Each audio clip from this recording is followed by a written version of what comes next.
Mesdames, Messieurs, bienvenue à cette première édition de votre magazine Fashionable sur CRTV News.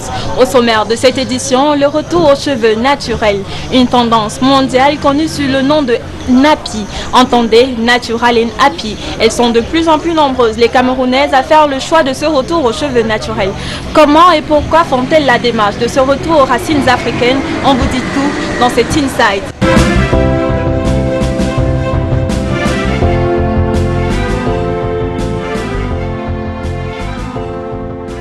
Elles sont jeunes, belles, au top de la tendance et portent fièrement leur crinière.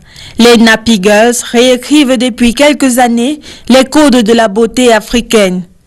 Pour ces jeunes femmes, existe l'époque où pour être belle, la femme noire devait se lisser les cheveux pour coller davantage à des canons de beauté occidentaux. Le cheveu afro, crépus, désormais se libère et s'affirme dans toute sa splendeur. Ça fait environ un an, 2 mois que je suis redevenue Nappy.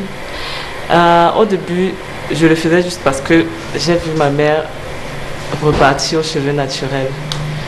Et puis, quand je suis redevenue Nappy, j'ai plutôt aimé le volume, le fait de ne pas tout le temps avoir les cheveux tout lisses, tout plats. Ouais, c'est ça qui m'a d'abord plu.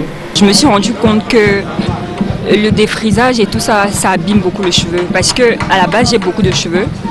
Donc avec le défrisage, j'ai perdu beaucoup de cheveux, ça se cassait et comme j'ai des problèmes avec les yeux, donc j'arrivais pas à supporter le défrisant. Je me suis dit pourquoi ne pas les couper et vraiment recommencer à zéro.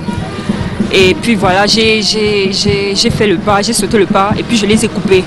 Au début, ça a vraiment choqué les gens parce que ma famille et tout ça, on m'a dit oh, pourquoi tu as coupé parce qu'on a plein de cheveux dans la famille, pourquoi tu coupes et tout et tout. Mais après, voilà, les gens m'ont accepté comme ça. Dans cet institut de beauté situé au quartier Omnisport dans la ville de Yaoundé, le cheveu afro règne en maître. Ici, on a vu la tendance évoluer au fil des années et le cheveu naturel faire de plus en plus d'adeptes. Je vais dire que ça a beaucoup changé parce que là maintenant l'internet aide beaucoup. Donc tout le monde voit un peu des différentes coiffures qu'on pouvait faire avec des cheveux naturels. Personne ne s'imaginait que tu pouvais partir à un événement avec une coiffure faite à la base des cheveux naturels, quoi, parce que tout le monde se disait bon, les cheveux défrisés c'est plus facile, ou mettre la greffe ou mettre la perruque comme je l'ai fait. Et mais ça ne veut pas dire qu'avec les cheveux naturels, tu ne peux rien faire d'autre. Parce que moi, je suis Nappy. Là, maintenant, j'ai une perruque. Je vais l'enlever après pour vous montrer à quoi mes cheveux ressemblent. Et là, c'est un peu plus facile parce que les cheveux naturels ont aussi une variété, en fait. Et tu vois beaucoup des dames qui viennent, elles disent non, j'ai vu ma fille avec des cheveux naturels ou non, j'ai vu une fille avec des cheveux naturels, ça se passe comment? Est-ce que c'est difficile? Est-ce que c'est facile et tout? Donc, on les oriente dans les cheveux naturels. Et aussi des clients qui sont déjà naturels, ils viennent aussi pour des coiffures et tout le reste. Mais la tendance a beaucoup changé parce que les gens apprennent vite. Ils se disent, bon, les peaux ne sont pas bien pour le cuir chevelu, les gens perdent beaucoup les cheveux. Et avec ça, et le hype, bon, I call it a hype in English, the hype on the internet is making it much easier for me to receive more clients. Longtemps boudé à cause du mythe d'un entretien difficile et douloureux, le soin des cheveux naturels est pourtant, selon ses convertis, l'un des plus simples et des moins coûteux. En vérité, je fais presque rien. La plupart des fois, quand je viens ici, je me lave les cheveux, je me coiffe, ou je fais juste un pompon avec mes cheveux au vent. Et je peux faire pratiquement 1 mois avec les cheveux au vent. 1 mois, 2 mois même. Mais quand j'ai les cheveux au vent, je mets l'eau tous les matins et tous les soirs. Et je me rassure que toutes les semaines après, je fais un shampoing et puis je fais un bain d'huile. Mais je ne fais pas grand chose. C'est vrai, je fais rarement les traitements. La dernière fois que j'en ai fait un, ça remonte peut-être à 8 mois. Il faut les hydrater tous les jours parce que le cheveu afro, il est sec. contrairement aux cheveux asiatiques et tout ça, nous à la base on a le cheveu sec. Donc il faut beaucoup d'hydratation. Ce qui fait que à la base il faut un spray où il y a beaucoup de mélange, ça dépend, aloe vera, beurre de karité, glycérine végétale même. Et chaque semaine il faut avoir des soins. Soit vous avez des soins hydratants, soit vous avez des soins protéinés. En fait, il faut savoir ce dont votre cheveu a besoin. Parfois, c'est l'hydratation, parfois, c'est la protéine, mais c'est beaucoup plus l'hydratation. Et c'est important aussi de boire beaucoup d'eau. Le plus facile avec les cheveux naturels, d'abord, c'est de comprendre qu'à la base, les cheveux naturels est africain. C'est notre nature, en fait. On est né avec des cheveux naturels. Et on n'est pas né avec des cheveux défrisés. Et pour vraiment comprendre comment y arriver, c'est vraiment de se dire, bon, qu'est-ce que je peux faire avec mes cheveux naturels? Et moi, je veux dire, la base, c'est de l'eau. C'est facile, l'eau, tu le retrouves partout. La base, c'est de l'eau. Quand tu as de l'eau, tu peux gérer tes cheveux naturels. Donc, comme vous allez voir, il y a une bouteille qu'on appelle le spray bottle en anglais. Et tu mets juste de l'eau dedans pour aider la souplesse. Bon, c'est comme ça qu'on dit en français. Pour aider la souplesse de vos cheveux, vous appuyez juste, vous vaporisez juste les cheveux naturels et ça revient plus souple. Bien sûr, il y a des gens qui ajoutent, par exemple, comment on appelle ça, j'ai déjà oublié le nom. Il y a les démêlants aussi que les gens mixent dans les bouteilles pour les gens qui ont un peu les cheveux plus durs, tu vois. Mais la base, c'est de l'eau. Deuxième étape, c'est vraiment de se dire, bon, quand tu veux gérer les cheveux naturels, tu regardes d'abord quelle est ma texture des cheveux.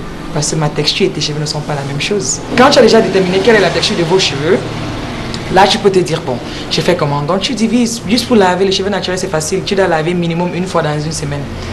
Pour les garder propres, c'est normal. Tu le fais tout le temps. Et après, il y a des astuces très simples pour les traitements. Donc tu peux mixer l'avocat avec de la banane, tu mets l'huile d'olive, l'huile d'avocat. Donc les huiles essentielles que tu peux trouver dans la cuisine en fait. Tu les mets. Après un traitement, tu fais le bain d'huile. Donc le beurre de karité est très important dans ces bases-là. Mais le beurre de karité, on ne le met pas vraiment sur le cuir chevelu parce que ça donne les pellicules aux gens. Pas tout le monde. Moi, ça me donne les pellicules. Donc je mets juste sur les cheveux. Et le reste, je mets l'huile d'olive sur le cuir chevelu et c'est bon. Mais bien au-delà de l'effet de mode, la révolution nappy se teinte également d'une revendication de la part des femmes noires d'assumer leurs racines africaines. Avoir les cheveux défrisés, c'est vrai qu'on a plus l'impression d'être comme des occidentaux. Donc ça m'a fait du bien de retrouver mes origines africaines. Le défrisant et tout ça, c'est l'Occident et tout ça. Mais vraiment nous-mêmes, qu'est-ce qu'on peut montrer aux autres? Voilà, c'est un retour aux racines, voilà, tout simplement. Donc oui, tout à fait, moi j'assume, j'ai rien contre. Au début ça choquait parce que une fille qui n'a pas les cheveux défrisés, mais après ça va quoi, maintenant c'est nickel, tranquille, les gens acceptent. Le mouvement nappy qui a séduit de nombreuses célébrités telles que Caresse Fotso, Charlotte Dipanda, Sanzi Vianney, Solange Knowles, la sœur de Beyoncé, ou encore l'actrice oscarisée Lupita Nyong'o. Des icônes qui ont sans doute inspiré de nombreuses jeunes femmes à assumer ce cheveu crépus, marque déposée de leur identité africaine.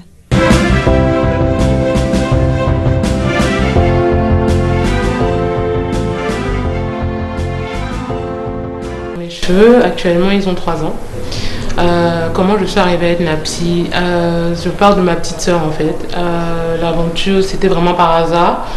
À la base, je n'aimais pas vraiment. J'ai défrisé mes cheveux très tôt, mais j'ai jamais vraiment aimé. C'est-à-dire que je me retrouvais à défriser mes cheveux maximum 3 fois par an. J'ai toujours aimé le volume, j'ai toujours aimé ma texture, mais c'était par facilité, on va dire, et par effet de mode. C'est-à-dire que c'était la génération défrisée, on ne réfléchissait pas. Donc quand ma petite sœur, la cadette Georgia, s'est lancée dans l'aventure naturelle, j'ai trouvé que c'était un peu trop effet de mode et je me disais que ça allait lui passer et je trouvais que c'était un peu difficile, je trouvais que c'était, voilà. Donc elle a commencé 1 an et demi avant moi et je me suis rendu compte que c'était plus simple, plus élégant, plus nous. Il y avait une identité un peu plus, voilà, je la trouvais beaucoup plus jolie, plus élégante et je me suis dit pourquoi pas moi. Et donc voilà, ça fait 3 ans que je suis revenue à mes cheveux naturels et sans regret.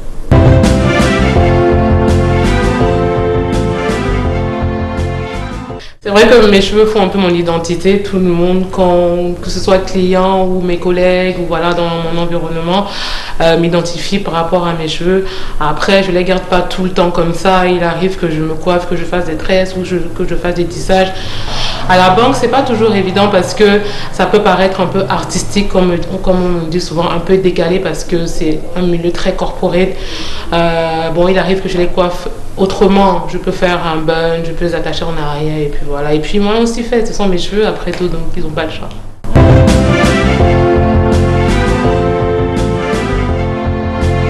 Au niveau de la routine, pour les adoucir, à toute personne qui me demande des conseils, je recommande le beurre de karité. Parce que pour moi, le beurre de karité, c'est l'allié ultime qu'il faut avoir.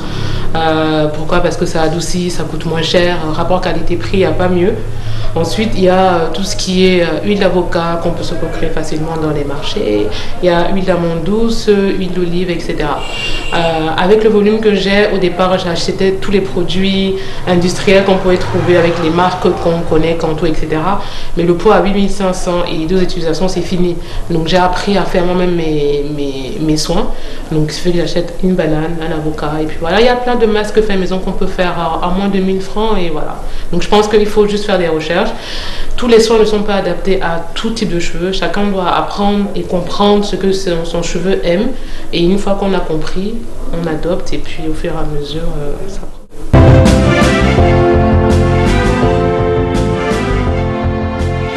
J'encourage vivement. Pourquoi? Parce que c'est un cheveu avec lequel on peut faire plusieurs coiffures. Avec le cheveu défrisé, on ne peut pas avoir l'afro comme on le veut. Alors qu'avec le cheveu afro, on peut le lisser, on peut le boucler, on peut le tresser comme on veut. Et au contraire, on a plusieurs choix qu'on n'a pas avec le cheveu défrisé. Et encore plus, c'est le mieux pour un cheveu en santé, donc le naturel.